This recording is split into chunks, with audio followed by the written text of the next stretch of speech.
Today discuss about spinning short questions.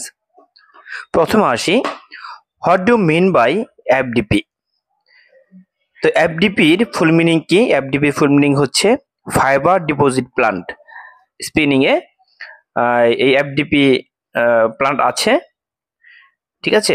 Next হচ্ছে how standard sheet code. তো sheet code সাধারণত standard কত হলে ভালো? শিট কোড সাধারণত 10-এর নিচে হতে হবে। আমরা যে অ্যাফিস টেস্ট করি তখন শিট কোডটা আমরা কিন্তু তখন পেয়ে থাকি যে 7, 8, 9, 10 এরকম পেয়ে থাকি। তো যত কম হবে তত ভালো। আর এই শিট কোডটা আপনার যদি হয়ে যায় সেক্ষেত্রে এই শিট কোডটা কিন্তু আপনার এই রিমুভ করে হচ্ছে আপনার লিকারিং, ঠিক আছে। লিকারিং এর কাজ হচ্ছে শিট কোডটা আপনার রিমুভ করা, ঠিক আছে। আমরা যদি কম্পারের দিকে লক্ষ্য করি, কম্পারের ক্ষেত্রে কিন্তু আপনার শিট কোড একেবারেই থাকা যাবে না, ঠিক আছে। নেক্সট হচ্ছে what do mean by 24NE।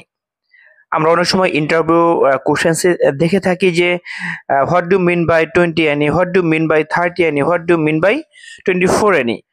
অর্থাৎ আমরা 24NE, 20NE কিংবা 30NE বলতে কি বুঝি? তো আমরা 24NE বলতে বুঝবো 1 পাউন্ড সুতা 840 গজের 24টি হ্যাং আছে। যদি বলে যে 20NE তাহলে কি বলবেন? 1 পাউন্ড সুতা 840 গজের 20টি হ্যাং আছে। যদি বলা হয় যে 30NE তাহলে কি বলবেন? তাহলে বলতে হবে 1 পাউন্ড সুতা 840 গজের 30টি হ্যাং আছে, ঠিক আছে।